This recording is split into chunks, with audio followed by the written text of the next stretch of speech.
À travers les âges, une sagesse secrète s'est transmise, murmurant des vérités sur la nature de la réalité et notre place en son sein. Parmi elles figurent les 7 principes hermétiques des lois anciennes, censés gouverner l'univers lui-même, nous offrant une voie vers une compréhension plus profonde.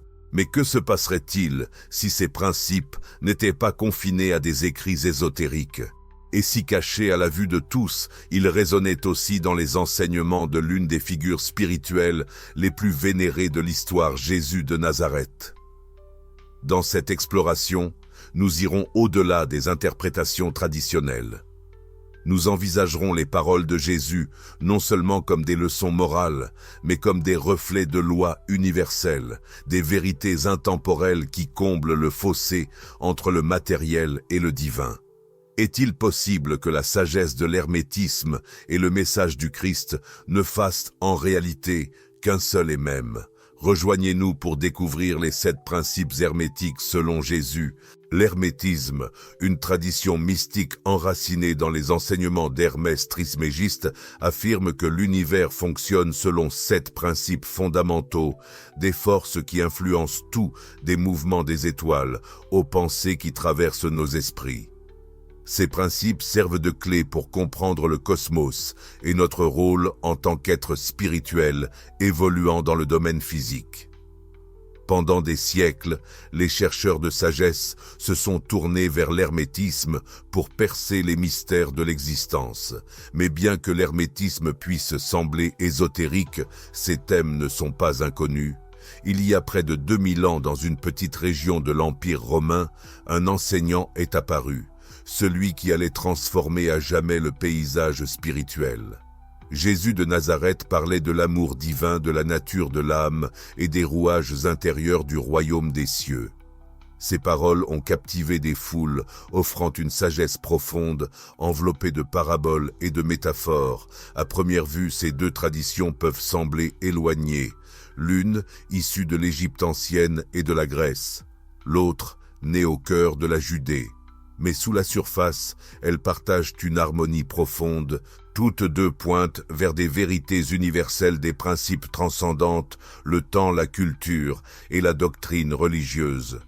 Peut-il être que Jésus, à sa manière, exprimait les mêmes lois intemporelles que l'hermétisme chéri ? Dans les enseignements du Christ, trouvons-nous des échos de la sagesse hermétique. En nous plongeant plus profondément dans les 7 principes hermétiques, nous explorerons leurs reflets dans les paroles de Jésus et découvrirons comment ces enseignements convergent vers un chemin de compréhension supérieure. Le premier des 7 principes hermétiques est le mentalisme, l'idée que tout est esprit, l'univers est mental. En d'autres termes, tout ce qui existe trouve son origine dans la conscience. Le monde physique, les forces qui le régissent, et même nos pensées, sont toutes des expressions d'un esprit unique et infini. Ce principe nous enseigne que la réalité en profondeur est façonnée par la perception, la pensée et la conscience. Bien avant que ce principe soit formulé, Jésus parlait du pouvoir de l'esprit et du cœur. Comme il est écrit dans Proverbe 23, 7, « Comme un homme pense en son cœur, tel il est », un enseignement profond que Jésus lui-même a évoqué. Ici, nous retrouvons le même concept. Nos pensées ne sont pas passives. Elles sont des forces créatrices qui façonnent notre réalité. Ce que nous méditons dans nos esprits détermine qui nous devenons et comment nous percevons le monde. Jésus répétait à ses disciples de transformer leur monde intérieur, soulignant que le véritable changement commence en soi. Son message était clair. Le monde extérieur reflète notre état intérieur. Cela rejoint l'idée hermétique selon laquelle l'univers est mental, créé par la pensée, l'intention et la croyance. Quand Jésus affirme « Si vous avez foi comme un grain de moutarde, vous pouvez déplacer des montagnes », Matthieu 17, 20, il met en avant le pouvoir de la croyance, comment l'esprit aligné avec un dessein divin peut influencer le monde matériel. C'est par une pensée concentrée et une foi inébranlable que nous accédons à la force créatrice de l'univers. Ainsi, les enseignements de Jésus ne concernent pas seulement la guidance morale, ils portent sur la maîtrise de l'esprit. Par la foi et une intention ciblée, nous libérons le véritable potentiel de notre conscience. Comme nous pensons, ainsi nous devenons. L'univers se plie au pouvoir de l'esprit. Le mentalisme nous montre que l'esprit est la source de toute création. Jésus nous invite à utiliser ce pouvoir avec sagesse, à aligner nos pensées avec l'amour, la foi et un but supérieur. Le deuxième principe hermétique est la correspondance. Ce qui est en haut est comme ce qui est en bas. Ce qui est en bas est comme ce qui est en haut. Ce principe révèle l'interconnexion de toutes choses, nous enseignant que le microcosme reflète le macrocosme et que le spirituel renvoie au physique. Ce qui se passe dans les cieux se reflète sur terre, et ce qui se déroule en nous se manifeste dans le monde qui nous entoure. Jésus a également parlé de cette profonde connexion dans Luc 17, 21. Il a déclaré « Le royaume de Dieu est en vous ». Ici, Jésus souligne la même vérité que l'hermétisme enseigne. Le divin n'est ni éloigné ni séparé de nous. Il existe en nous et l'univers lui-même est un reflet de notre monde intérieur. Le royaume des cieux n'est pas simplement un état d'être auquel nous pouvons accéder grâce à la conscience spirituelle. Tout comme le principe hermétique nous dit que les royaumes supérieurs reflètent les inférieurs, Jésus nous appelle à regarder en nous pour découvrir que le sacré et l'éternel sont présents dans notre être même. Lorsque Jésus a accompli des miracles, il a démontré ce principe de correspondance en action. Sa capacité à guérir les malades, apaiser la tempête et même ressusciter les morts n'étaient pas des actes défiant la nature, mais plutôt des alignements avec celle-ci. Jésus savait que les lois du royaume spirituel, de la foi, de l'intention et de la puissance divine, pouvaient être harmonisées avec le monde physique. Comme en haut, ainsi en bas se reflétait dans chaque acte d'amour et de guérison qu'il a accompli. Tout comme Jésus l'enseigne, ce qui est en nous influence le monde qui nous entoure. Nos pensées, nos émotions et notre état spirituel se propagent, façonnant la réalité physique que nous expérimentons. Le plan divin de la création est ancré dans chaque partie de notre existence. Et à travers ce principe, nous sommes rappelés que nous sommes à la fois créateurs et reflets de l'univers. Le principe de correspondance nous appelle à reconnaître que le monde extérieur est un miroir de notre état intérieur. Jésus nous invite à regarder en nous pour cultiver le royaume des cieux à l'intérieur de nous, afin que nos vies extérieures puissent entrer en harmonie avec l'ordre divin. Le troisième principe hermétique est la vibration. Rien ne repose, tout bouge, tout vibre. Au cœur de ce principe se trouve la compréhension que tout dans l'univers, de la plus petite particule à la plus grande étoile, est en mouvement constant. Même ce qui semble solide vibre à un niveau moléculaire. Ce rythme d'énergie traverse toute la création, façonnant le tissu de la réalité. Jésus lui aussi comprenait le pouvoir de la vibration. Bien qu'il n'ait pas utilisé ce terme, ses actions et ses paroles témoignent d'une profonde compréhension du mouvement énergétique. Lorsque Jésus calma la tempête dans Marc 4, 39, il n'a pas seulement apaisé les vents et les vagues physiques, il a rétabli l'harmonie dans l'énergie sous-jacente. « Paix, sois tranquille », dit-il, et les vibrations chaotiques de la tempête s'apaisèrent instantanément. Ces paroles portaient une vibration suffisamment puissante pour influencer la nature elle-même. Les miracles de Jésus n'étaient pas uniquement des actes d'intervention divine, mais des démonstrations du principe selon lequel toutes choses vibrent à différentes fréquences. Quand Jésus guérissait les malades, il élevait leur état vibratoire. Il comprenait que la maladie, la douleur et la souffrance sont des manifestations de vibrations basses. En les imprégnant de fréquences plus élevées d'amour, de compassion et de foi, il pouvait restaurer l'équilibre et la santé. Dans Jean 11, 43, lorsque Jésus appela Lazare hors du tombeau, il utilisa la puissance de sa voix, ses propres paroles, pour ramener la vie dans un corps qui avait cessé de bouger. Lazare, sort. Ce ne furent pas de simples mots, C'étaient des vibrations empreintes d'énergie divine, assez puissantes pour inverser la vibration ultime de basse fréquence, la mort. Le principe de la vibration nous enseigne que nos mots, pensées et émotions ne sont pas inertes. Ce sont des forces puissantes porteuses d'énergie. Jésus montra comment la foi, l'intention exprimée et la pensée focalisée peuvent modifier le tissu même de la réalité. Lorsqu'il enseignait à ses disciples que la foi pouvait déplacer des montagnes, il nous montrait qu'en nous alignant sur la bonne fréquence, par la croyance, l'amour et un but divin, nous pouvions influencer le monde qui nous entoure. L'univers vibre de façon vivante et Jésus nous appelle à nous accorder aux fréquences supérieures d'amour, de paix et de foi.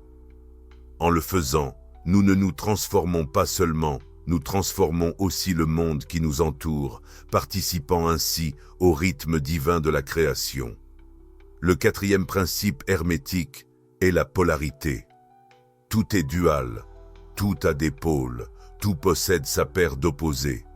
Ce principe enseigne que les opposés ne sont pas vraiment séparés, mais représentent différents degrés d'une même chose. Lumière et obscurité, chaud et froid, joie et tristesse font tous partie d'un même continuum, n'existant que par comparaison. Sans l'un, l'autre ne pourrait être reconnu. Jésus parlait souvent de ces opposés et de leur signification spirituelle profonde. Ses enseignements étaient remplis de paradoxes, révélant l'unité cachée au cœur de la dualité. Dans Matthieu 20, 16, il a déclaré « Les derniers seront les premiers et les premiers seront les derniers ». Ce n'est pas seulement une leçon morale, c'est une expression du principe hermétique de polarité, ce qui semble être des opposés, derniers et premiers élevés et bas, fait partie du même cycle divin, se transformant et se métamorphosant constamment l'un en l'autre. Tout au long de son ministère, Jésus a enseigné que l'humilité mène à la grandeur, que la vie naît de la mort et que la force réside dans la faiblesse. Ces enseignements ne sont pas des contradictions, mais des aperçus de la vérité de la polarité. Tout comme la lumière ne peut exister sans l'obscurité, la grandeur ne peut exister sans l'expérience de l'humilité. Jésus nous a montré qu'embrasser les extrêmes de la vie, tant les hauts que les bas, conduit à une plénitude spirituelle. Dans Luc 9, 24, Jésus dit « Car celui qui voudra sauver sa vie la perdra, mais celui qui perdra sa vie à cause de moi la sauvera. » Cette déclaration profonde reflète encore une fois le principe de polarité. Pour vivre pleinement, il faut accepter la mort de l'ego, la mort de l'attachement au monde matériel. Par ce sacrifice, nous trouvons la vraie vie, éternelle et inébranlable. Le principe hermétique de polarité nous enseigne que chaque expérience, qu'elle soit joyeuse ou douloureuse, contient son opposé. C'est en acceptant les deux aspects que nous atteignons l'équilibre et transcenderons l'illusion de la séparation. Jésus a invité ses disciples à voir au-delà de la dualité apparente pour reconnaître l'unité qui la sous-tend. Au final, les opposés que nous rencontrons dans la vie ne sont pas en opposition. Ils sont en harmonie, se mêlant continuellement dans le grand plan divin. Jésus nous enseigne que pour comprendre la plénitude de la vie, nous devons accueillir à la fois la joie et la souffrance, la force et la faiblesse. Et ce faisant, nous dépassons les polarités qui semblent vouloir nous diviser. Le cinquième principe est celui du rythme. Les marées montent et descendent, le soleil se lève et se couche, et les saisons s'enchaînent en parfaite harmonie. Dans la nature, le rythme est une constante qui nous enseigne que tout circule dans un sens puis dans l'autre, que les cycles font intrinsèquement partie de la vie. Jésus lui aussi évoquait ces rythmes dans ses enseignements. Il parlait souvent du moment divin de chaque chose.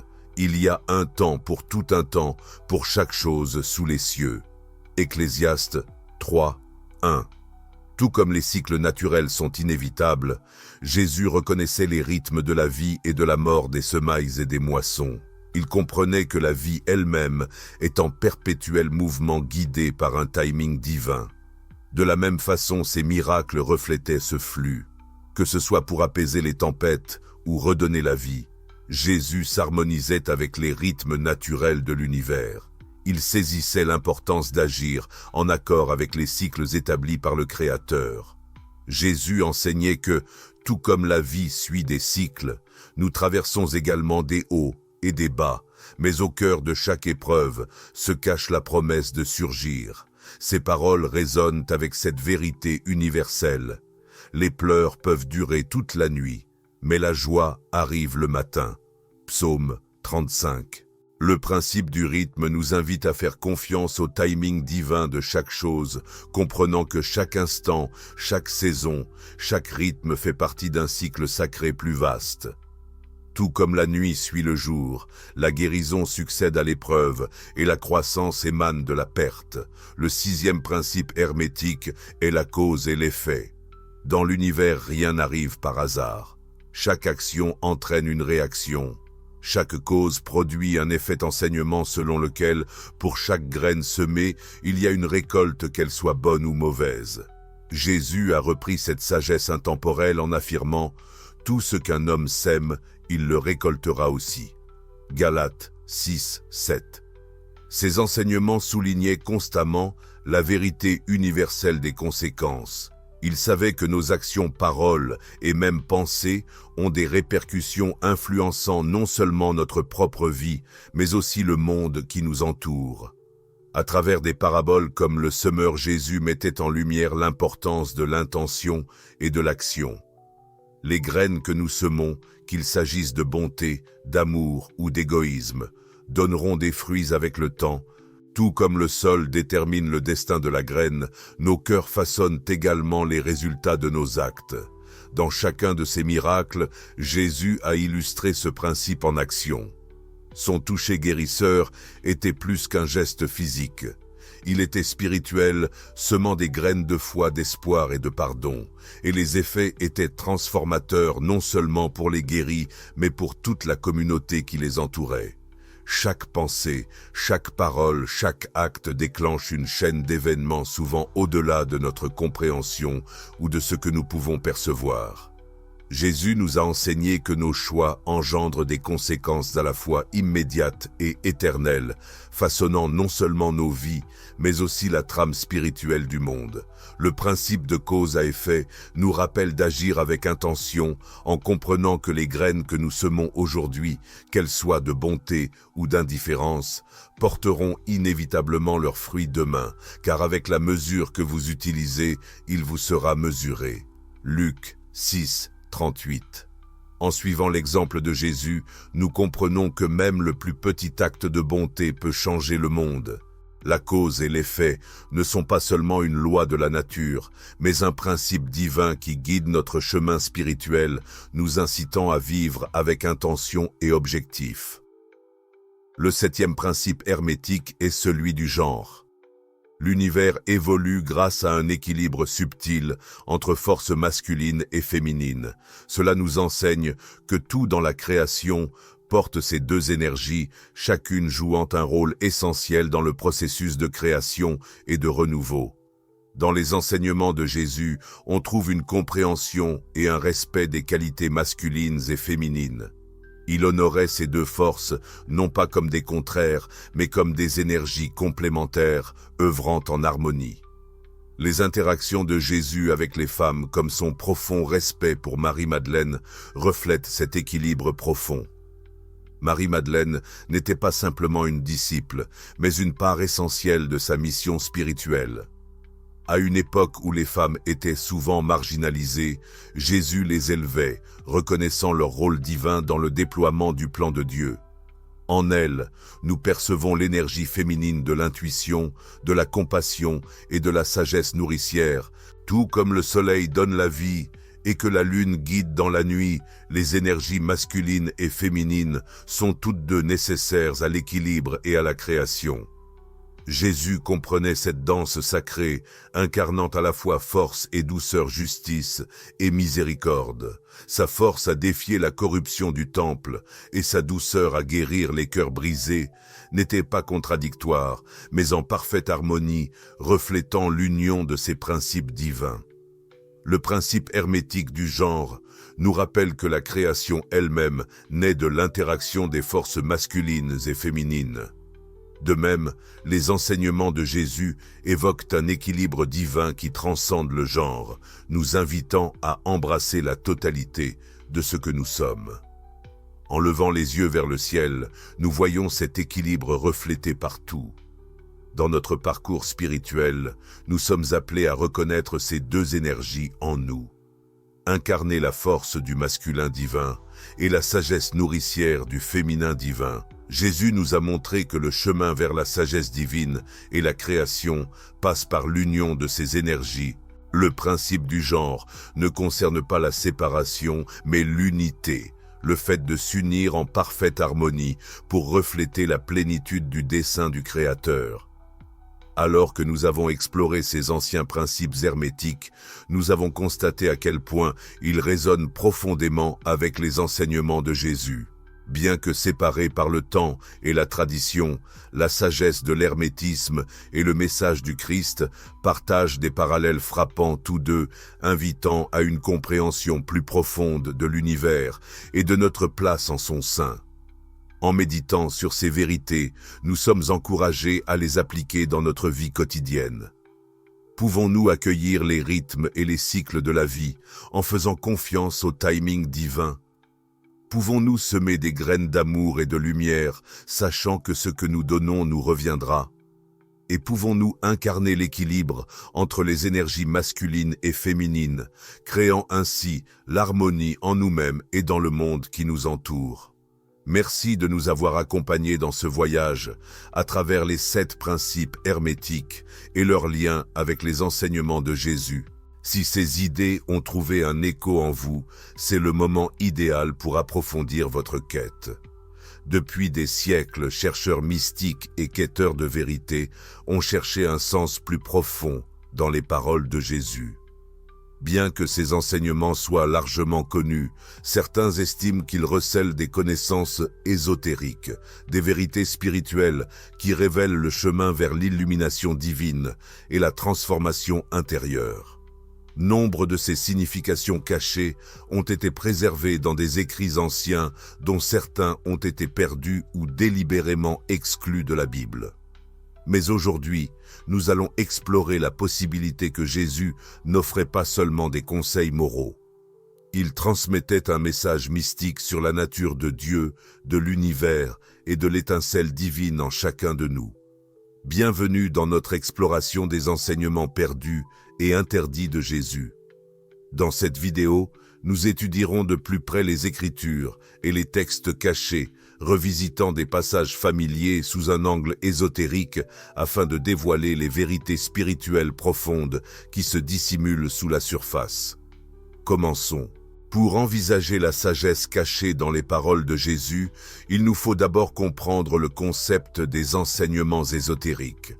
Mais que signifie exactement ce terme ? Les enseignements ésotériques sont des vérités spirituelles qui ne se révèlent pas immédiatement. Ils se dissimulent souvent derrière des symboles, des métaphores et des paraboles destinées uniquement à ceux qui aspirent à une connaissance plus profonde.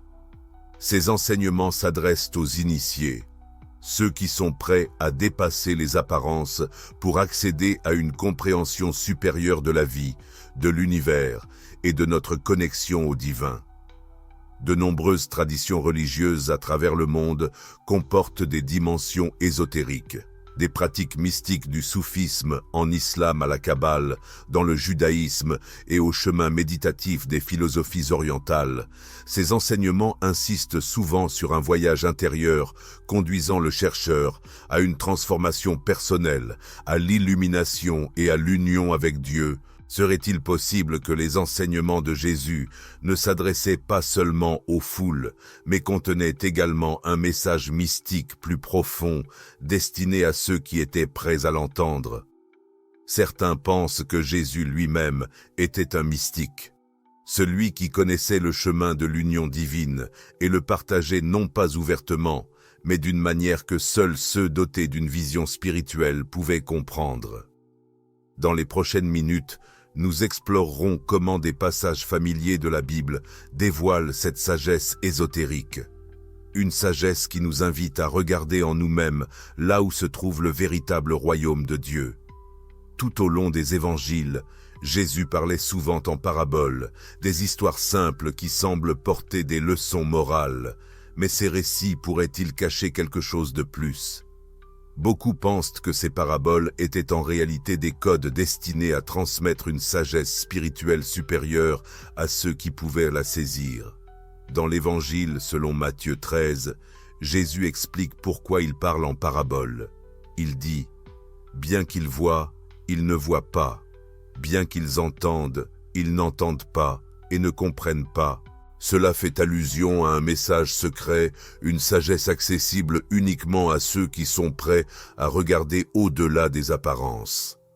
Prenons par exemple la parabole du grain de moutarde.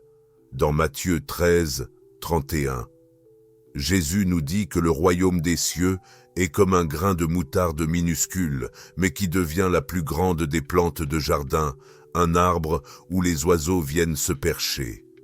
À première vue, c'est l'histoire de quelque chose de petit qui devient grand. Mais des interprétations ésotériques révèlent une signification plus profonde. Le grain de moutarde symbolise le potentiel divin en chacun de nous, une petite étincelle de la présence de Dieu. Au fur et à mesure que nous cultivons cette graine à travers la croissance spirituelle, elle s'épanouit en une réalisation spirituelle complète, nous permettant de devenir un avec le divin. Tout comme la graine se transforme en un arbre majestueux, les oiseaux qui se reposent dans ses branches représentent des pensées supérieures ou des aperçus spirituels trouvant un refuge en nous. Un autre exemple puissant est la parabole de la perle de grand prix dans Matthieu 13, 45. Jésus dit « Le royaume des cieux est comme un marchand à la recherche de perles précieuses. Lorsqu'il en trouve une de grande valeur, il vend tout ce qu'il possède et l'achète. » À un niveau mystique, la perle représente le voyage de l'âme vers l'illumination divine. C'est la vérité spirituelle ultime, un trésor si précieux que nous devons être prêts à renoncer à tout, nos attaches matérielles et même notre ego pour l'atteindre. Le marchand, c'est vous le chercheur, et la perle, c'est la réalisation de votre nature divine. Ces paraboles parmi d'autres servent d'enseignement symbolique, nous guidant non seulement vers une vie morale, mais aussi vers la découverte de vérités supérieures. Jésus invitait ses auditeurs à aller plus loin, à chercher les mystères cachés du royaume de Dieu qui résident en chacun de nous. Pour ceux qui ont des yeux spirituels pour voir et des oreilles pour entendre, ces paraboles offrent une carte, un chemin vers l'éveil du divin en nous et l'expérience du royaume des cieux comme un état de conscience spirituelle. Une des déclarations les plus profondes et mystérieuses de Jésus se trouve dans l'Évangile selon Luc 17, 21. Lorsqu'on lui demande par les pharisiens quand le royaume de Dieu viendrait, Jésus répond « Le royaume de Dieu n'est pas quelque chose qu'on peut observer et on ne dira pas « Le voilà » ou « Le voici » parce que le royaume de Dieu est en vous. Que signifie donc que le royaume de Dieu soit en nous? À première vue, on pourrait penser à une métaphore, mais de nombreux chercheurs spirituels et mystiques considèrent que Jésus évoquait une vérité ésotérique plus profonde qui nous invite à chercher le divin en nous-mêmes. Dans la tradition mystique, le royaume de Dieu n'est ni un lieu extérieur, ni un paradis lointain qui nous attendrait après la mort. C'est un état d'être, une conscience divine qui existe en chacun de nous, attendant d'être découverte. Ce royaume intérieur est la présence de Dieu, l'étincelle divine qui réside au cœur de notre être. De nombreux enseignements ésotériques d'Orient en Occident résonnent avec ce même message. L'idée que la véritable illumination spirituelle ne vient pas de la quête extérieure, mais du retour vers notre intériorité, en cherchant la présence divine en soi. Dans cette perspective, le chemin vers le royaume de Dieu est un voyage de découverte de soi, un voyage pour éveiller la nature divine qui est déjà en nous. Lorsque Jésus parle du royaume de Dieu en vous, il n'offre pas seulement du réconfort, mais lance une invitation, un appel à s'éveiller à la réalité divine qui existe dans chaque cœur humain. C'est une invitation à voir au-delà du monde matériel, à reconnaître que le véritable royaume ne se trouve pas dans les temples, ni dans les rituels, mais dans une expérience personnelle et directe du divin intérieur. Cet enseignement nous invite à déplacer notre attention de la recherche de Dieu dans des lieux extérieurs vers le travail de la cultivation d'une vie intérieure, une vie de réflexion, de prière et de méditation, où nous nous connectons à la sagesse infinie et à l'amour qui réside en nous. Lorsque Jésus a dit « Le royaume de Dieu est en vous », il nous offrait un chemin vers la transformation spirituelle, un chemin qui mène à la réalisation que nous sommes, en essence, connectés à Dieu, et que la présence divine est quelque chose que nous pouvons expérimenter ici et maintenant. Dans cette perspective, le royaume de Dieu n'est pas un espoir lointain, mais une réalité présente qui attend d'être découverte par ceux qui la cherchent en eux-mêmes.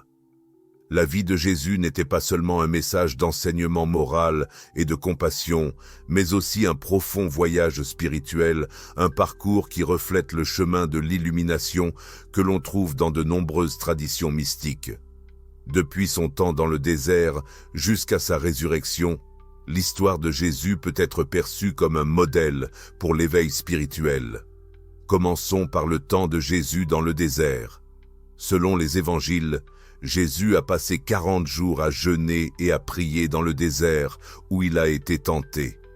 Cette période d'isolement peut être considérée comme une retraite symbolique du monde matériel, une étape courante sur le chemin mystique. Là, Jésus affronte ses propres luttes intérieures, se libérant des attachements et des désirs de l'ego.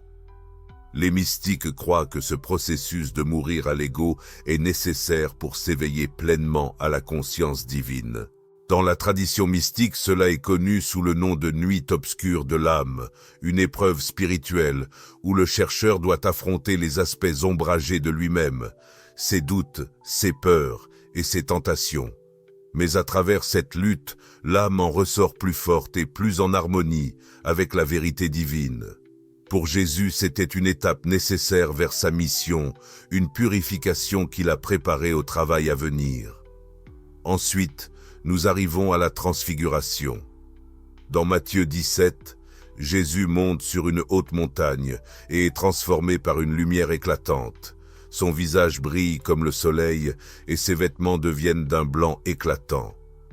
En termes mystiques, ce moment représente un stade supérieur d'illumination où l'individu fusionne avec la conscience divine.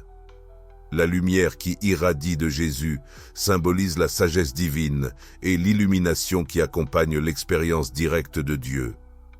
Pour de nombreux mystiques, cette expérience de la lumière n'est pas seulement un symbole, mais une réalité. Une rencontre avec la présence divine qui apporte une profonde compréhension et transformation. La transfiguration est un puissant rappel que Jésus n'enseignait pas seulement sur Dieu, mais incarnait le divin, nous montrant le potentiel d'illumination qui existe en chacun de nous. Enfin, nous arrivons à la crucifixion et à la résurrection.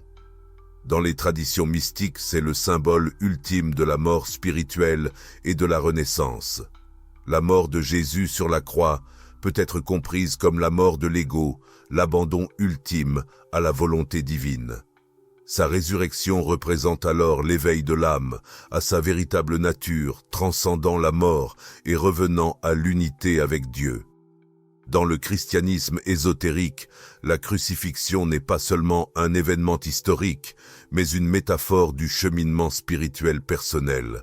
Nous sommes tous appelés à mourir à l'ego, ce faux soi qui s'accroche à la peur, à la séparation et à l'attachement, pour renaître en notre soi divin supérieur. C'est le chemin de l'illumination, celui que Jésus a parcouru et que nous sommes invités à suivre à travers sa vie. Jésus nous a montré la voie, le voyage depuis la lutte intérieure, à travers la transformation spirituelle, jusqu'à la réalisation de l'unité divine. Son parcours reflète celui de nombreux mystiques cherchant l'illumination, passant par la mort de l'ancien soi et la naissance du nouveau. Ainsi Jésus n'est pas seulement le porteur du salut, mais le guide vers l'illumination spirituelle, nous montrant que le royaume de Dieu n'est pas seulement en nous, mais que nous pouvons nous y éveiller ici et maintenant. L'un des symboles les plus puissants et récurrents dans les enseignements de Jésus est la lumière. Il utilise la lumière pour représenter la vérité divine, l'éveil spirituel et la présence de Dieu en nous. Mais que représente vraiment la lumière dans un sens mystique plus profond? Pourrait-elle être la clé qui ouvre la sagesse cachée de son message? Dans Jean 8, 12, Jésus déclare « Je suis la lumière du monde. Celui qui me suit ne marchera jamais dans les ténèbres, mais aura la lumière de la vie. » En surface, cela peut sembler une simple métaphore pour un guide moral. Mais dans la tradition mystique, la lumière symbolise bien plus, c'est l'essence de la conscience divine, la force éclairante de la présence de Dieu. Dire que Jésus est la lumière du monde, c'est reconnaître son rôle en tant qu'incarnation de la sagesse divine, guidant l'humanité hors des ténèbres spirituelles.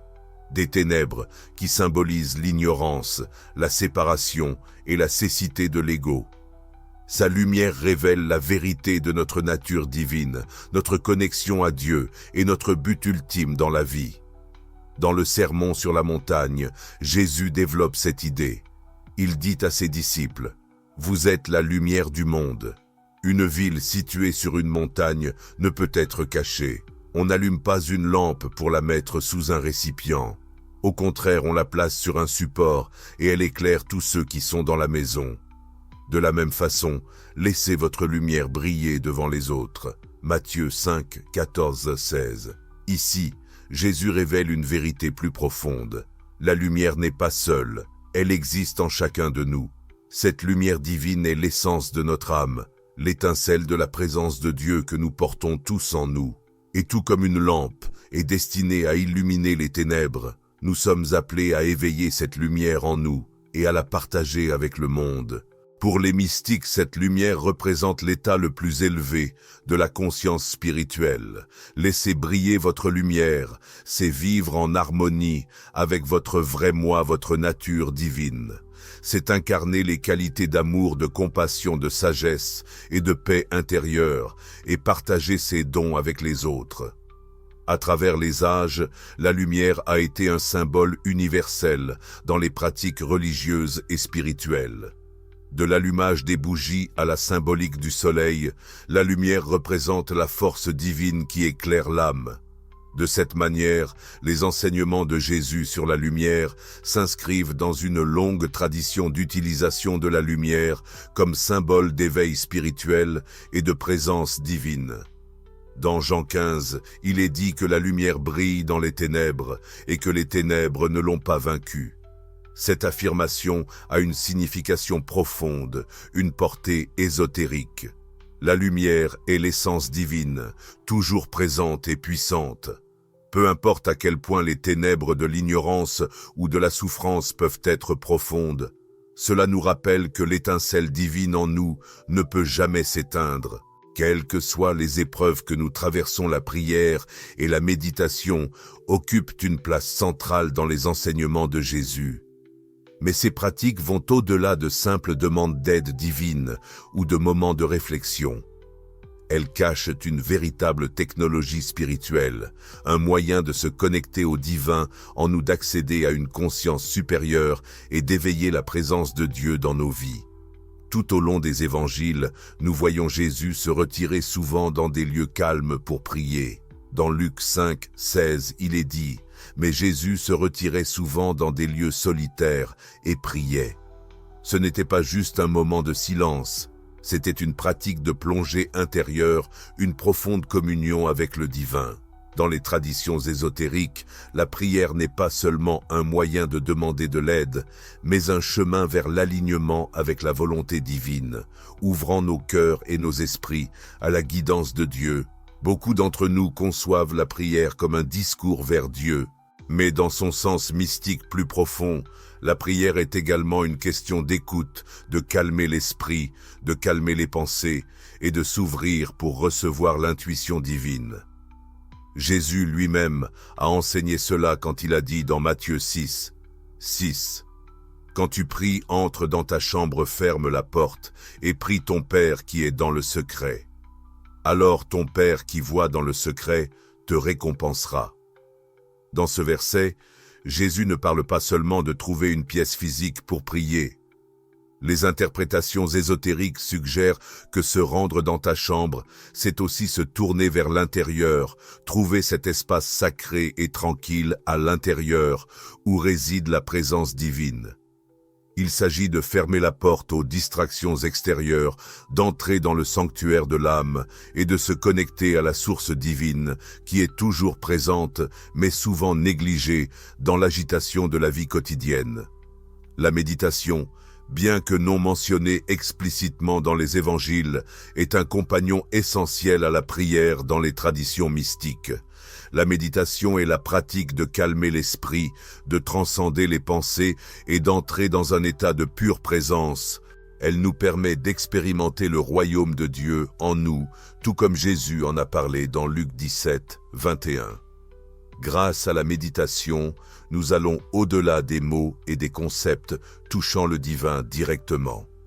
Les moments de prière de Jésus avant des événements majeurs de sa vie, comme dans le jardin de Gethsémani, sont de puissants exemples d'utilisation de la prière comme moyen de s'aligner avec la volonté divine. Dans l'Évangile selon Matthieu chapitre 26, lors de sa prière avant sa crucifixion, Jésus dit « Que ta volonté soit faite et non la mienne ». À cet instant, il se rend complètement, non par faiblesse, mais à partir d'un endroit de connexion spirituelle profonde et de confiance dans le plan divin. Pour ceux qui empruntent le chemin mystique, la prière et la méditation ne sont pas seulement des pratiques spirituelles, mais des voies vers l'illumination. Ce sont des outils pour transformer la conscience, nous aidant à aller au-delà de l'ego, au-delà des illusions de séparation et vers la réalisation de l'unité avec Dieu. Dans ce silence, nous touchons à l'infini. Nous recevons une guidance divine et nous nous éveillons à la vérité de qui nous sommes. Dans Matthieu 6, 7, Jésus met aussi en garde contre la répétition mécanique des mots dans la prière. Il dit « Lorsque vous priez, ne radotez pas comme les païens, car ils pensent qu'ils seront entendus à cause de leurs nombreux mots. » C'est un rappel que la vraie prière ne dépend pas des mots en eux-mêmes. Elle repose sur l'intention, la sincérité et la profonde connexion du cœur au divin. C'est la qualité de notre attention, le silence de notre esprit et l'ouverture de notre cœur qui nous permettent de communier avec Dieu.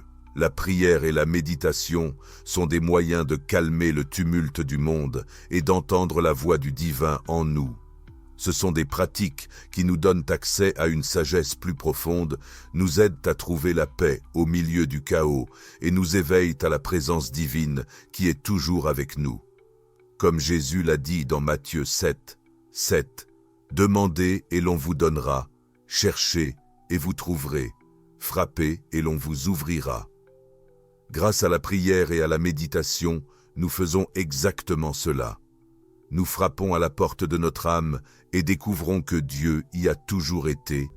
Un des enseignements les plus connus de Jésus est le sermon sur la montagne, où il a livré les béatitudes.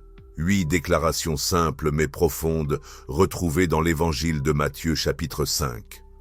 En apparence, les béatitudes semblent être un appel à la vertu morale, mais lorsqu'on creuse, elles révèlent une sagesse cachée, une feuille de route spirituelle pour la transformation intérieure et l'éveil.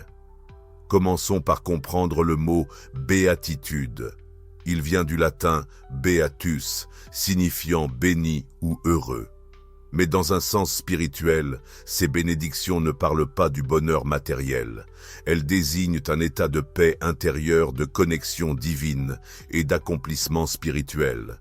Chaque béatitude reflète une étape sur le chemin de l'éveil, nous montrant comment cultiver les qualités de l'âme qui nous rapprochent de Dieu. Heureux les pauvres en esprit, car le royaume des cieux est à eux. Matthieu 5, 3. Que signifie être pauvre en esprit? Ésotériquement, cela parle d'humilité, non pas au sens de la pauvreté, mais dans la reconnaissance que nous sommes limités en nous-mêmes et que la vraie richesse spirituelle vient de l'ouverture à Dieu. En nous débarrassant de l'ego et de la fierté, nous faisons de la place pour que la présence divine nous remplisse. Le royaume des cieux alors n'est pas un lieu où nous irons après la mort. Dans les traditions ésotériques, il s'agit d'un état d'être, d'une réalisation de notre nature divine. Quand nous devenons pauvres en esprit, nous nous éveillons à ce royaume intérieur, la conscience divine en nous. Heureux ceux qui pleurent, car ils seront consolés. Matthieu 5, 4. Cette béatitude évoque un processus plus profond de lâcher prise. Pleurer non seulement la perte de proches, mais aussi les illusions auxquelles nous nous accrochons dans la vie. Sur le chemin mystique, le deuil peut être vu comme le désir de l'âme de s'unir à Dieu, la profonde tristesse de la séparation. Pourtant, dans ce deuil, il y a du réconfort. Car c'est à travers cette douleur que nous nous ouvrons à la grâce divine et à la guérison. Le véritable réconfort vient lorsque nous abandonnons notre attachement au monde matériel et nous laissons embrasser par l'amour infini et la paix de Dieu.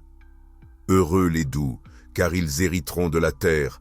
Matthieu 5, 5. Dans la tradition ésotérique, la douceur n'est pas une faiblesse, elle est la force de l'âme qui vient du calme intérieur et de l'humilité. Ceux qui sont doux ne sont pas attachés au pouvoir, au contrôle ou à la domination. Au contraire, ils s'harmonisent avec la volonté de Dieu, faisant confiance à la providence divine pour les guider.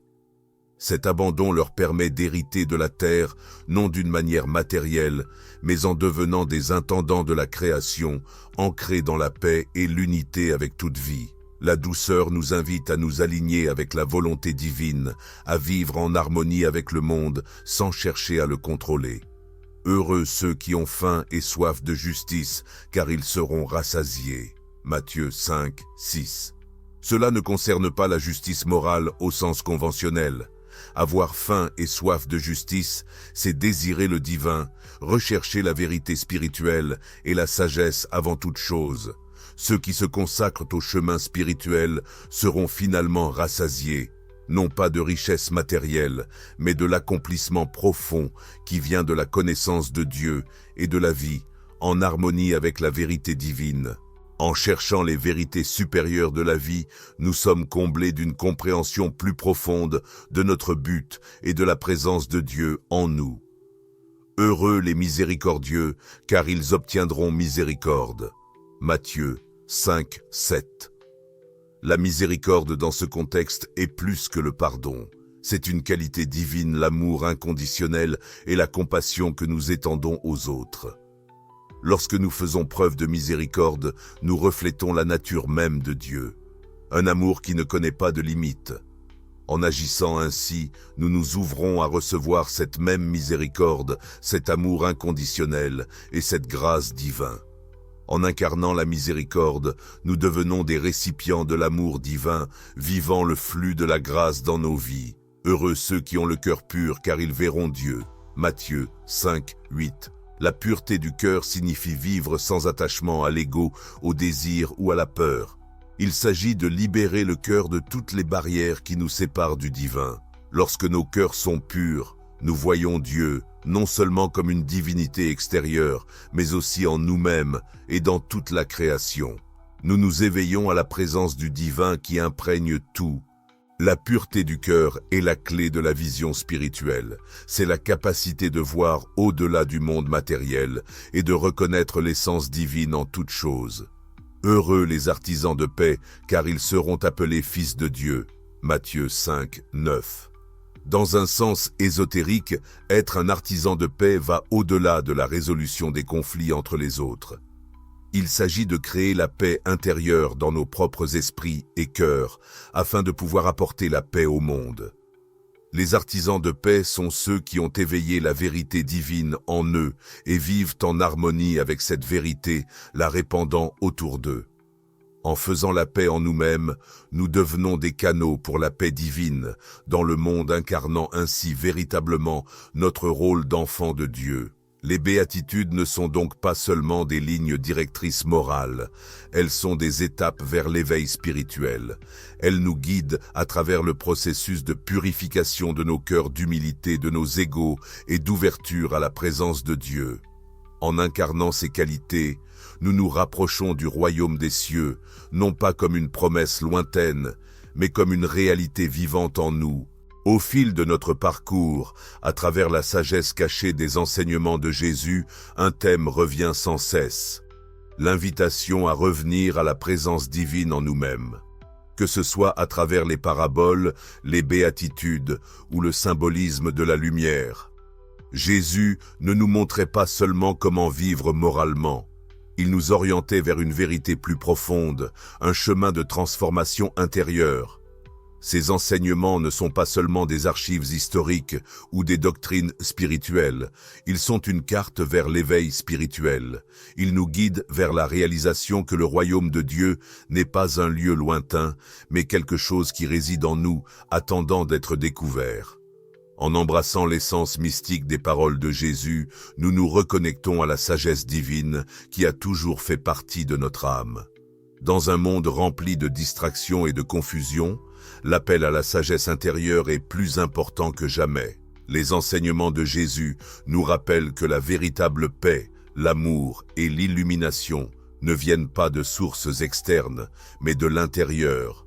En apaisant notre esprit, en ouvrant notre cœur et en cherchant Dieu en nous-mêmes, nous empruntons le même chemin que celui parcouru par les mystiques, les chercheurs et les saints depuis des siècles. Nous sommes tous capables de cette transformation intérieure.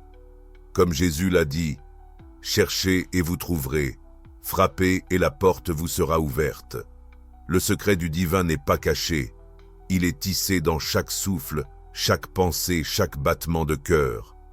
C'est dans le silence de notre âme, attendant que nous nous tournions vers l'intérieur et que nous écoutions. Ainsi, en réfléchissant à ces enseignements, rappelons-nous, le chemin de l'illumination, de la connexion divine et de la véritable sagesse n'est pas à l'extérieur de nous. Il est en nous, il l'a toujours été, et il est là maintenant pour tous ceux qui sont prêts à le chercher. Jésus a dit dans Jean 10, 34, « N'est-il pas écrit dans votre loi, j'ai dit, vous êtes des dieux ». Cette déclaration profonde souligne notre potentiel divin inhérent. Lorsque nous accédons à cette conscience, nous nous libérons des chaînes de l'impuissance acquise, reconnaissant que nous ne sommes pas simplement des victimes des circonstances, mais des co-créateurs de notre réalité. Restez à l'écoute, car nous approfondirons les techniques pratiques pour éveiller cette conscience christique en vous. À la fin de cette vidéo, vous aurez des étapes concrètes pour reprendre votre pouvoir et embrasser votre vrai moi. Dès le moment de la création, nous avons été dotés d'une connexion sacrée au divin. La Genèse 2:7 nous dit « Alors le Seigneur Dieu forma l'homme de la poussière du sol et insuffla dans ses narines le souffle de vie, et l'homme devint un être vivant. » Ce souffle de vie représente l'étincelle divine en nous, un rappel que nous ne sommes pas de simples mortels.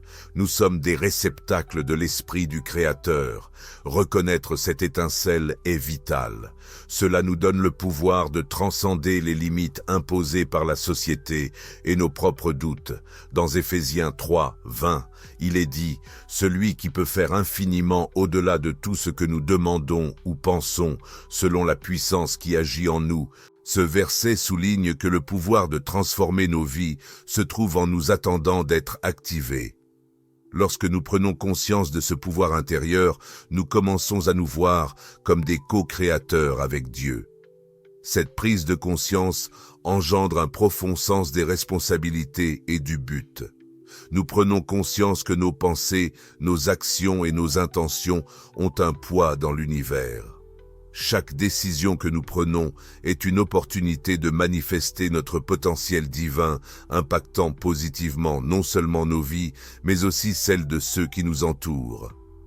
Située profondément dans le cerveau, la glande pinéale est responsable de la production de mélatonine, une hormone qui régule nos cycles de sommeil et d'éveil. Cependant, son rôle va bien au-delà de simples fonctions biologiques.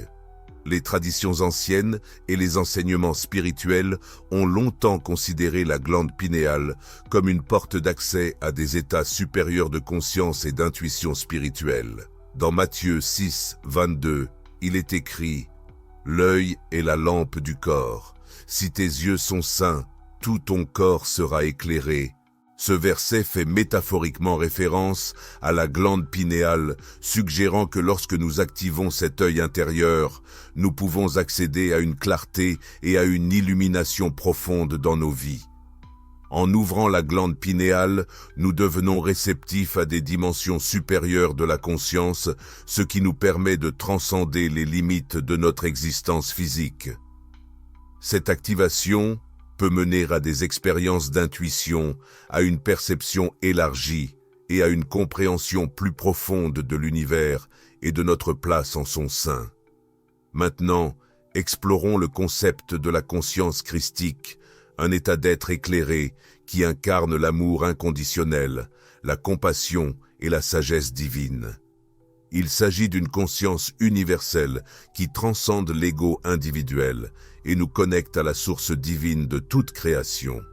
L'idée de la conscience christique est magnifiquement illustrée dans Jean 14, 12, où Jésus déclare « En vérité, je vous le dis, celui qui croit en moi fera aussi les œuvres que je fais, et il en fera de plus grandes encore. » Ce passage met en lumière le potentiel transformateur qui est en nous lorsque nous nous alignons sur cette conscience supérieure.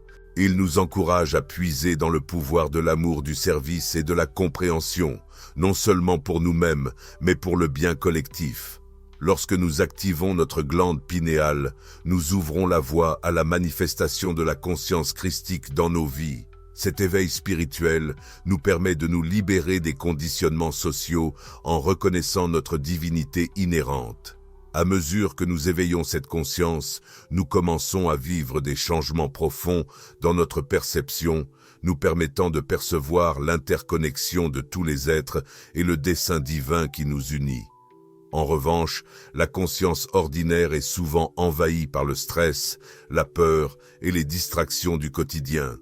Beaucoup de personnes traversent la vie accablées par des inquiétudes concernant l'avenir, des regrets passés et des pressions sociales. Cet état peut engendrer des sentiments de séparation, de solitude et de déconnexion avec soi-même et les autres. Philippiens 4, 6, 7 nous rappelle « Ne vous inquiétez de rien, mais en toute chose, par la prière et la supplication, avec des actions de grâce, faites connaître vos demandes à Dieu, et la paix de Dieu qui dépasse toute intelligence gardera vos cœurs et vos pensées en Jésus-Christ. » Ce passage souligne l'importance de déplacer notre attention de l'anxiété et de la peur vers un état d'esprit de gratitude et de foi, qui sont des éléments essentiels de la conscience christique. Lorsque nous agissons à partir d'une conscience ordinaire, nos réactions sont souvent guidées par la peur et les instincts de survie. Nous pouvons nous retrouver pris dans des cycles de conflits, de jugements et de malentendus. Cependant, à travers le prisme de la conscience christique, nous pouvons dépasser ces limites en percevant les défis comme des occasions de croissance et de connexion. Au cœur de la conscience christique se trouve la réalisation profonde que chaque personne est une extension divine de Dieu. Cet éveil consiste à se débarrasser des couches de conditionnement social et à reconnaître la lumière innée en nous. Il s'agit d'accepter la vérité que nous ne sommes pas simplement des êtres physiques, mais des entités spirituelles avec une mission divine. Dans 1 Jean 4, 4, il est dit « Vous petits enfants, vous êtes de Dieu, et vous les avez vaincus parce que celui qui est en vous est plus grand que celui qui est dans le monde. » Ce verset renforce l'idée que notre véritable identité est ancrée dans la divinité, nous permettant de transcender les épreuves et les limites extérieures. La conscience de soi est un aspect crucial de la conscience christique. Elle consiste à observer activement nos pensées, nos émotions et nos actions, nous donnant la capacité de répondre consciemment plutôt que de réagir impulsivement. En cultivant la conscience de soi, nous pouvons distinguer quelles pensées et émotions s'alignent avec notre moi supérieur et lesquelles proviennent de la peur du doute ou de la négativité. Galates 5, 22-23 évoque ce sujet en énumérant les fruits de l'esprit. Mais le fruit de l'esprit est amour, joie, paix, patience, bonté, bienveillance, fidélité, douceur et maîtrise de soi. En réfléchissant à nos comportements et en les alignant avec ces vertus, nous commençons à incarner l'essence de la conscience chrétienne.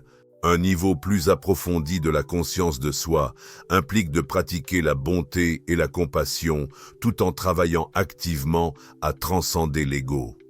Cela signifie reconnaître quand notre ego cherche à prendre le dessus souvent à travers le jugement ou la suffisance et choisir plutôt de répondre avec amour et compréhension.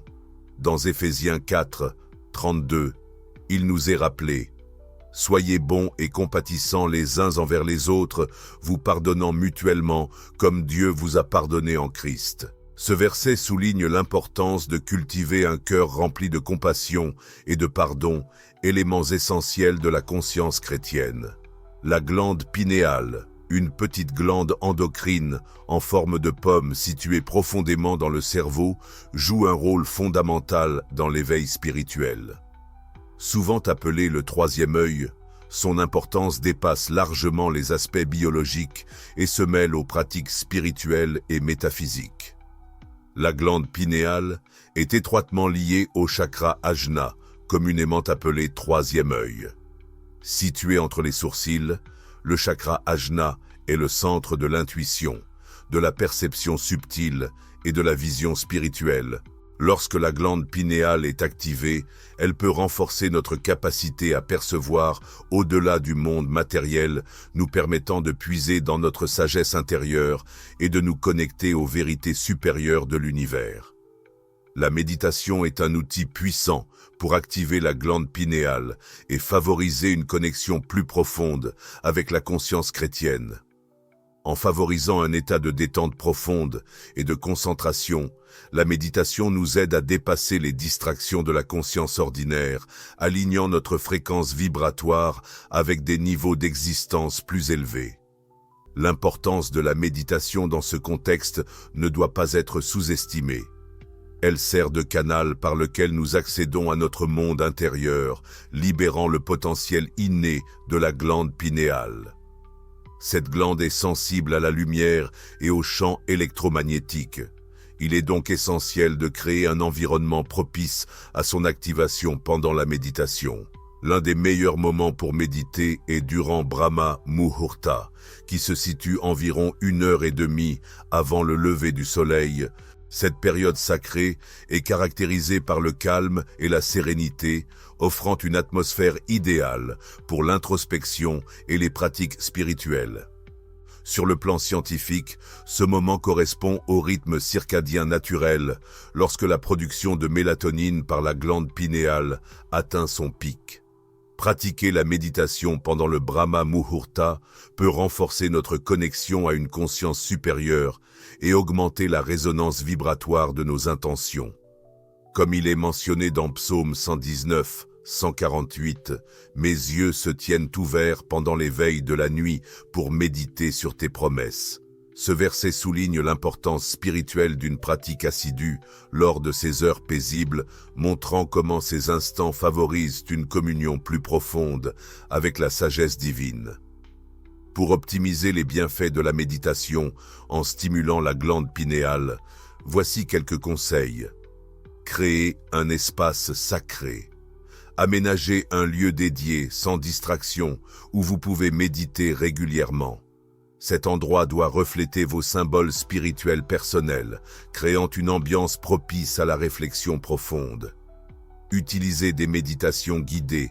Les méditations guidées spécialement conçues pour activer la glande pinéale apportent une intention ciblée et enrichissent l'expérience. Elles incluent souvent des visualisations qui favorisent l'éveil du troisième œil et facilitent la connexion à des niveaux de conscience supérieurs. Intégrer des exercices de respiration. Les techniques de respiration sont des outils puissants pour améliorer la méditation en aidant à la détente et à l'approfondissement de la conscience. Des méthodes telles que la respiration diaphragmatique ou la respiration alternée par les narines peuvent stimuler la glande pinéale et aligner les centres énergétiques du corps. Pratiquer la pleine conscience. Cultiver une pratique régulière de pleine conscience vous aide à rester conscient du moment présent au quotidien. Cet état de vigilance perpétuelle enrichit votre méditation et facilite l'accès à des états de conscience plus profonds. Lors de vos séances de méditation formelles, visualisez l'activation de la lumière. Imaginez une lumière éclatante rayonnant de votre glande pinéale, s'étendant vers l'extérieur pour envelopper tout votre être. Cette visualisation peut éveiller l'énergie de la glande, ouvrant la voie à la clarté, à l'intuition et à une conscience spirituelle accrue. Alors que nous terminons notre parcours pour révéler votre pouvoir intérieur et éveiller la conscience du Christ, je vous invite à vous engager pleinement sur votre chemin spirituel. Adoptez les pratiques dont nous avons parlé et ayez confiance que chaque pas que vous faites est un mouvement significatif vers la réalisation de votre vrai moi. Rappelez-vous, le voyage vous appartient, rempli d'opportunités de croissance, de compréhension et de liens profonds. Restez déterminés, continuez d'explorer et laissez votre lumière briller intensément. Votre éveil n'est que le commencement. À travers l'histoire, la tête a toujours été vue comme le siège de la sagesse supérieure, l'endroit où l'intuition divine et la conscience humaine se rencontrent. Dans les traditions spirituelles du monde entier, elle est souvent appelée la chambre haute ou même le paradis, symbolisant un royaume de conscience, de vision et de compréhension supérieure. Le cerveau niché dans la tête a longtemps été perçu comme un reflet du cosmos, un espace sacré où les mystères de l'univers se reflètent en nous. Cette idée ancienne nous invite à considérer la tête non seulement comme une partie physique du corps, mais comme un temple pour la pensée divine, le véritable centre de notre connexion à l'infini. Au cœur de ce temple se trouve le corps calleux, le pont entre les hémisphères gauche et droit du cerveau. Cette structure est bien plus qu'un simple lien physique, elle fait office de passerelle entre deux royaumes de conscience. D'un côté, il y a l'hémisphère gauche responsable de la logique, de la raison et de la pensée structurée. De l'autre, l'hémisphère droit, domaine de l'intuition, de la créativité et de l'aperçu spirituel. Le corps calleux unit ces deux mondes, tout comme un pont relie deux rives éloignées. Il nous permet de passer de la raison à l'imagination, du tangible au transcendant. Cette connexion fait écho à une croyance ancienne, selon laquelle la tête et l'esprit qu'elle abrite servent de porte vers des royaumes supérieurs, nous guidant vers une compréhension plus profonde de nous-mêmes et du divin. Dire que la tête est le paradis, c'est reconnaître qu'au sein de l'esprit humain se tient un reflet de l'univers lui-même, un espace où le physique rencontre le spirituel et où la forme la plus élevée de sagesse peut se révéler. Dans l'histoire biblique de Moïse séparant la mer Rouge, nous assistons à un acte puissant de libération, un passage de l'esclavage à la liberté. Mais sous ce récit dramatique se cache une allégorie spirituelle plus profonde, une allégorie qui reflète l'architecture même du cerveau humain. Tout comme Moïse se tenait devant la mer Rouge, la divisant pour créer un chemin à travers. De même, le corps calleux crée un pont entre les hémisphères gauche et droit de notre cerveau. La mer Rouge, avec ses eaux tumultueuses, peut être vue comme une métaphore de la frontière qui sépare deux modes de pensée différents. L'hémisphère gauche logique et structuré et l'hémisphère droit intuitif et créatif. D'un côté, l'hémisphère gauche est le domaine de la rationalité, de la structure et de l'ordre. Ce côté du cerveau est ancré dans le monde matériel, où la logique et l'analyse prédominent. De l'autre côté, l'hémisphère droit est le foyer de l'imagination, de l'intuition et de la créativité. C'est ici que nous captons le spirituel, l'invisible et le transcendant. Tout comme Moïse mène les Israélites à travers la mer Rouge, nous devons nous aussi traverser d'un mode de conscience à un autre. Nous passons d'une logique rigide à une intuition sans bornes, de la séparation à l'unité. La séparation des eaux symbolise l'ouverture de ce chemin, l'équilibre entre les deux hémisphères du cerveau et le chemin vers une compréhension spirituelle plus profonde. Dans cette optique, l'histoire de Moïse devient non seulement un récit de libération physique, mais une carte de transformation intérieure, un guide pour naviguer dans les eaux de l'esprit. La traversée de la mer Rouge est un voyage à travers notre propre conscience, où le corps calleux sert de pont divin, unissant les opposés, apportant équilibre et harmonie intérieure. La sagesse ancienne parle d'une transformation profonde qui se produit lorsque ces deux hémisphères sont en harmonie.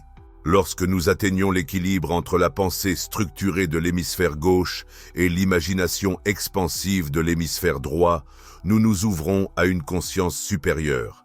C'est l'essence de l'illumination, une unité de pensée, de vision et d'esprit.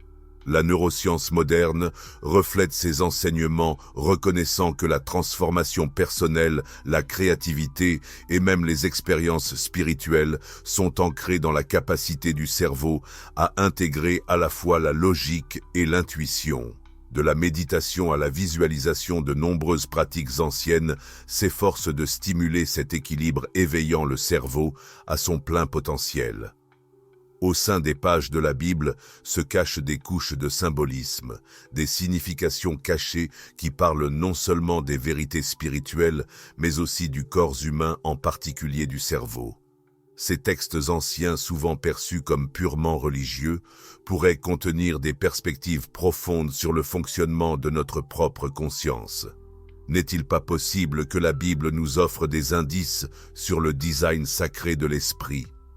Pensez aux 12 disciples de Jésus, ceux qui l'ont suivi, répandant sagesse et vérité. En surface, ils sont des figures de dévotion et de foi, mais lorsqu'on les regarde sous un autre angle, les 12 disciples peuvent représenter les 12 nerfs crâniens du cerveau humain, chacun étant responsable de différentes fonctions qui nous relient au monde. Ces nerfs contrôlent non seulement nos sens physiques, mais influencent aussi notre perception spirituelle, reliant le corps au divin.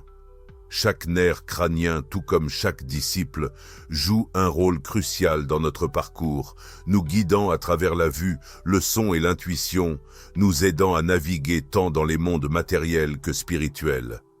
Cette correspondance entre les 12 disciples bibliques et les 12 nerfs crâniens suggère une connexion plus profonde entre les Écritures et l'esprit humain.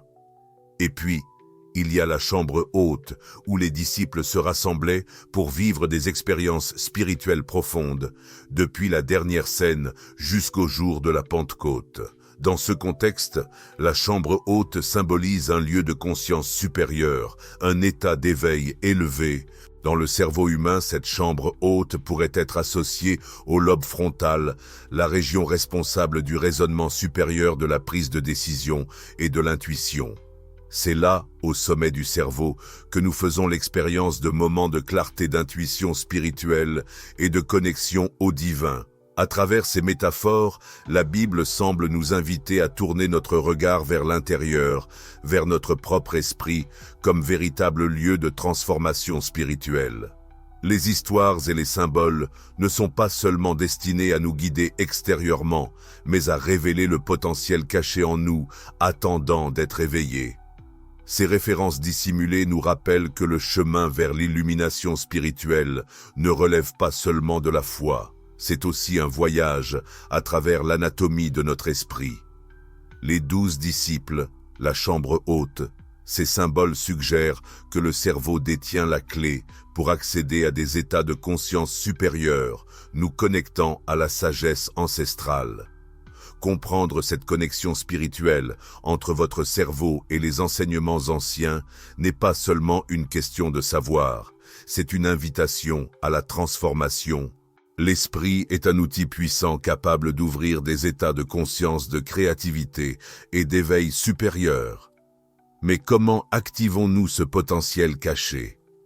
Comment combler le fossé entre la logique et l'intuition, entre pensée et être? La réponse réside dans l'équilibre, apprendre à engager les deux hémisphères de votre cerveau en harmonie.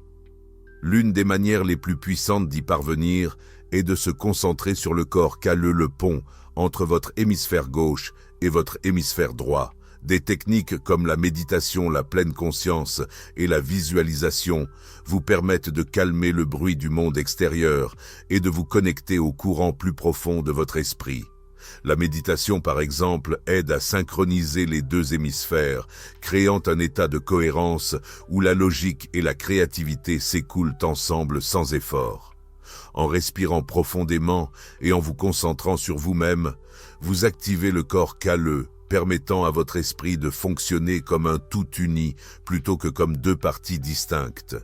La visualisation est un autre outil puissant.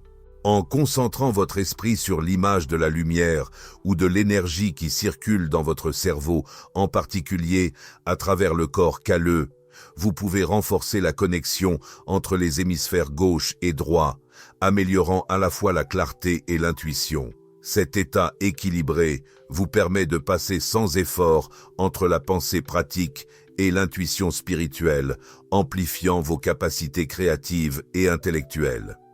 Lorsque vous équilibrez les deux côtés de votre cerveau, vous débloquez la capacité de manifester vos pensées dans la réalité.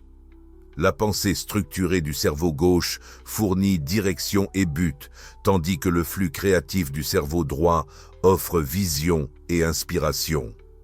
Ensemble, ils créent le pouvoir de transformer les idées en action, de résoudre les problèmes avec aisance et de vivre la vie depuis un état de conscience supérieur. Des décisions améliorées et une résolution de problèmes accrue à une intuition renforcée et des percées créatives, ces pratiques approfondissent non seulement votre connexion spirituelle, mais enrichissent également votre vie quotidienne. Plus vous activez et exploitez le plein potentiel de votre cerveau, plus vous vous alignez avec votre moi supérieur, créant du succès tant dans le monde matériel que dans votre parcours spirituel. Le pouvoir de votre cerveau est entre vos mains. Plus vous nourrissez cette connexion entre la pensée et l'intuition, plus vous accédez au divin, en vous transformant votre esprit en une porte d'entrée vers la transformation, la manifestation et l'illumination. Tout au long de notre exploration, nous avons vu comment des récits anciens, comme l'histoire de Moïse séparant les eaux de la mer Rouge, servent de métaphore pour le pouvoir transformateur qui est en nous. Tout comme Moïse a conduit son peuple de l'esclavage à la liberté, nous aussi nous pouvons naviguer dans les eaux de notre conscience en embrassant l'équilibre entre la logique et l'intuition, la raison et l'inspiration. Les enseignements d'autrefois nous murmurent cette connexion, nous rappelant qu'au sein de la structure de notre esprit se trouve un reflet de l'univers lui-même. En comprenant le corps calleux et l'harmonie qu'il crée entre les hémisphères, nous déverrouillons la porte d'une conscience plus profonde et d'une plus grande transformation personnelle. Votre cerveau est la toile de votre réalité, où les coups de pinceau de la pensée et de l'imagination façonnent votre expérience de la vie. Alors que vous vous lancez dans ce voyage de découverte de soi, rappelez-vous que l'illumination ne se trouve pas dans des royaumes lointains, mais à l'intérieur de vous, attendant patiemment que vous l'éveilliez. Êtes-vous prêt à libérer le véritable potentiel de votre esprit, à découvrir le paradis intérieur? Embrassez le pouvoir de votre cerveau et laissez-le vous guider vers une sagesse, une connexion et une transformation supérieure,